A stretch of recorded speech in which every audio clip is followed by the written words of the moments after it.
Commissioner Kennard and I have had numerous conversations about creating more access and better access to high-speed internet across the Commonwealth. And recently, the Center for Rural Pennsylvania conducted a study of our connectivity, and the initial findings are that there are over 11 million people in the Commonwealth without access to high-speed internet. And you spoke earlier to Senator Langerholk about regulatory barriers. I know you're doing great work with the stakeholders and the Federal Communications Commission with regard to the pole attachment issue. And you've identified just a few other regulatory barriers, particularly Chapter 63 and Chapter 64. So what I'm hoping to ascertain from you today is, are those things that you will be able to address on your own through your regulatory process, or are those things that need to be addressed statutorily through legislation here in the General Assembly? And also, if you could, we're hearing from the federal government that they are also concerned about reducing regulatory barriers to the deployment of high-speed internet. Department of Interior is in the process of cutting some of that red tape, particularly with regard to federal lands. And I guess my question to you is, what types of federal assets and federal lands do we have here in the Commonwealth that could be utilized for the further deployment of high-speed internet? And also, do you have any thoughts on building infrastructure or leveraging state-owned assets for further provisioning of high-speed internet in both unserved and underserved areas in the Commonwealth?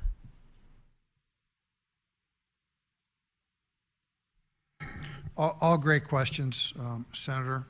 As to maybe taking the last one first, I think it's best if we can pool our assets. There's a lot of capacity out there that is underutilized or not utilized. At the federal side, there was something called the Ray Baum Act 2 years ago that authorized the federal government to undertake a review of all its assets to find out what their capabilities are, what their capacities were available. The governor's office has been involved in a similar exercise through the Broadband Policy Office. And I think there was legislation introduced last year that would require, have directed DGS to undertake a similar inventory. You may have been one of the prime sponsors on that legislation. So points all well taken. Why replicate what we already have? Right, and that is my legislation, was my legislation, and have been working with the FCC on the implementation of the Ray Baum Act, particularly if the federal government wants the Commonwealth to inventory its assets, that they need to provide the resources to assist the Commonwealth in inventorying those assets. And I expect something coming from Chairman Pai soon. We, as a member of the Intergovernmental Advisory Committee to the FCC, we put forward our recommendations to Chairman Pai right after the government reopened at the federal level. So I expect to hear something soon. So what you're saying, though, is that there are federal assets here in the Commonwealth that you believe can be utilized for further leveraging those assets. I innately believe that, and the Ray Baum Act will disclose that to us. There is, as we were talking about before, there's a critical recognition of the need in the rural areas. I mean, your work for the Rural Broadband Caucus, I guess it was just Broadband Caucus, is well taken. The governor's weighed in on these issues, and there seems to be, we're getting to a critical mass of interest, and what we can do at the PUC is what we can do within our jurisdiction. Again, we stay within the lanes defined by the legislature, but we need to do more. And I think it comes down to money and focusing the money where it needs to be so everybody has at least 25 down.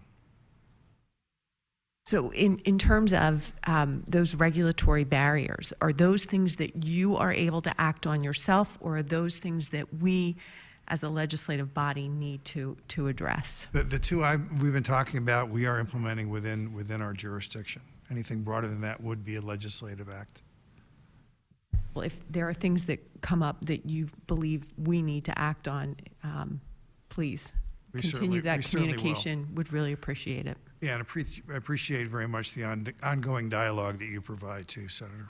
Thank you. I'm sure you're very aware that with a recent FERC decision, for the first time, we now have market efficiency standards for the siting and building of high voltage power transmission lines, whereas in the past, we've only had these types of high voltage power transmission lines being built for grid reliability. And I understand that this is a case that's currently before the PUC, and so I'm not going to ask you to speak with regard to the specifics of that case, but just on a broader issue.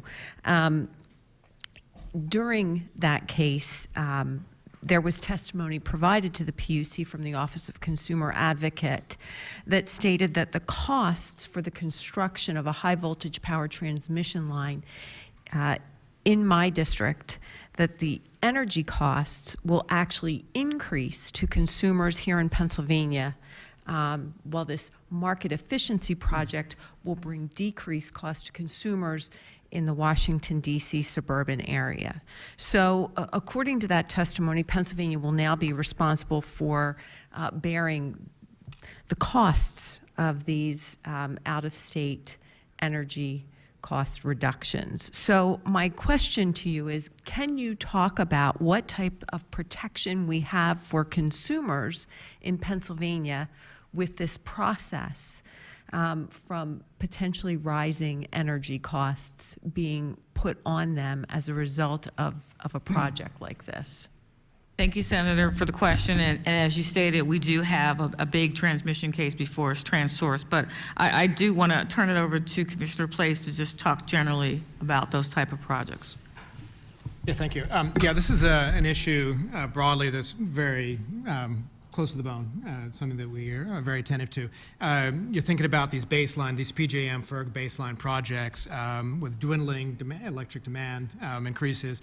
Those are not as common as they once were, and we're seeing a considerable build in these supplemental projects, is what you're referring to, that end up on the backs of the utility ratepayers.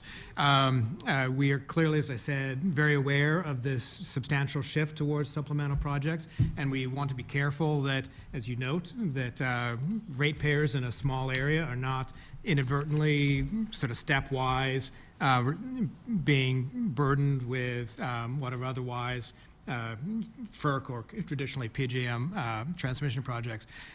So it is something of the last several months we've been very attentive to, and we will continue to be.